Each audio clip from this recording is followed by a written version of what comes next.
Class 9th में math का syllabus बहुत डिफ़िकल्ट अगर आपके लिए लगा है तो क्लास 10th में आप फील कर रहे होंगे मैथ्स और डिफ़िकल्ट होगी। इसी पर ये वीडियो हमारी है, तो आप पूरा ध्यान से देखिए, आप समझ जाएंगे कि क्लास 10th की मैथ्स क्लास 9th के मैथ्स से बहुत ईजी होती है। अब इस प्रश्न का उत्तर मैं आपको आसानी से समझाता हूँ अगली स्लाइड में। देखिए यहाँ पर ये 9th का सिलेबस इधर लिखा हुआ है और इधर 10th का सिलेबस कंपेयर कर रहा हूँ मैं आपके लिए। सबसे पहले जो क्लास 9th में आता है ना, वो आता है number system. Number system class 9th में बहुत बड़ा सिलेबस है, जबकि इसके कंपैरिजन में क्लास 10th में क्या आता है, रियल नंबर। रियल नंबर बहुत ही छोटा है। अगर आपने 9th में नंबर सिस्टम पढ़ रखा है तो रियल नंबर ये समझ लीजिए एक दो टाइप के क्वेश्चन करने की ज़रूरत होगी, अदरवाइज सारे आपको बहुत ईजी फील होंगे। एलजेब्रा में देखिए यहाँ पर पॉलिनोमियल थोड़ा सा छोटा था, सॉरी यहाँ पर पॉलिनोमियल सबसे बड़ा चैप्टर था, जबकि क्लास 10th में जो पॉलिनोमियल होगा वो सिर्फ 2 एक्सरसाइजेस का है और बहुत ही इजी है। उसी तरह से लीनियर इक्वेशन की बात करें तो 9th में थोड़ा सा पार्ट था, लीनियर इक्वेशन इन 1 वेरिएबल था, जबकि क्लास 10th में लीनियर इक्वेशन एक बड़ा चैप्टर है जो ज़्यादा वेटेज रखता है। ज्योमेट्री की बात करें, कोऑर्डिनेट ज्योमेट्री आप में थी, यहाँ क्लास 10th में भी कोऑर्डिनेट ज्योमेट्री रहेगी, बस थोड़ा सा फॉर्मूले इसमें ऐड हो जाएंगे। यूक्लिड्स ज्योमेट्री 9th में थी, 10th में यूक्लिड्स ज्योमेट्री नहीं होगी, इसकी जगह पर आप मान लीजिए कि सर्कल आ जाएगा। Lines and angles class 10th में नहीं है।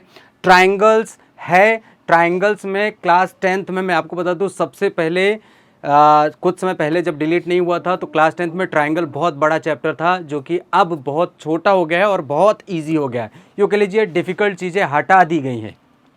क्वाड्रिलेटरल और ट्राइंगल क्लास 9th में प्रूविंग पार्ट होता था, जो सबको सबसे ज़्यादा डिफ़िकल्ट लगता था। अच्छी बात यह है कि क्लास 10th में ये प्रूविंग पार्ट कम से कम आपको मिलेंगे। एक तरह से मान लीजिए कि सर्कल की जगह एरिया रिलेटेड टू सर्कल आ जाएगा, जो 2-3 फार्मूलों पर बेस्ड है, बहुत आसानी से आप कर पाएंगे, बहुत ही आसान है। एक जो डिफ़िकल्ट एक्सरसाइज थी वो हटा दी गई है। एक तरह से मान लीजिए जितनी भी डिफ़िकल्ट एक्सरसाइजेस क्लास 10th में थी वो सारी की सारी रिमूव कर दी गई हैं। आगे बात करें स्टैटिक्स, जो क्लास 9th में थोड़ा सा कम था, वो फॉर्मूले बेस्ड आपके क्लास 10th में हो जाएंगे। स्टैटिक्स ये भी सिलेबस है।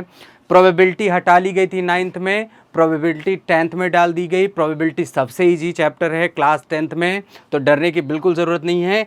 एक जो एक्स्ट्रा चीज़ 3 एक्सरसाइजेज हैं जो क्लास 10th में ऐड की गई हैं। एक है ट्रिग्नोमेट्री, दूसरा है एप्लीकेशन ऑफ ट्रिग्नोमेट्री, जो लोग सबसे ज़्यादा डिफ़िकल्ट मानते हैं, आपको डराएंगे इससे, पर डरने की ज़रूरत नहीं है। अगर आप बेसिक समझ गए तो ट्रिग्नोमेट्री बहुत इजी हो जाती है। लास्ट की एक्सरसाइज थोड़ी सी डिफ़िकल्ट होती है, उसको आप इजी बना सकते हैं।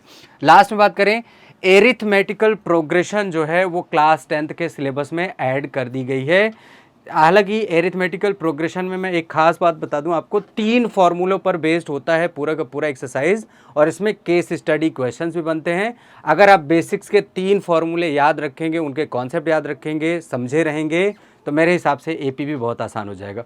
ओवरऑल अगर मैं आपको सारी चीज़ समझाऊं तो क्लास 10th में जितनी भी चीज़ें डिफ़िकल्ट थी, प्रूविंग पार्ट था, सब का सब डिलीट कर दिया गया है, तो बहुत आसान होने वाला है आपका क्लास 10th। बस एक काम आप करिएगा कि क्लास 10th में जब आप बिगिनिंग से आप पढ़ना स्टार्ट करें तो इस बार आप बिगिनिंग से ही पूरा फोकस करें।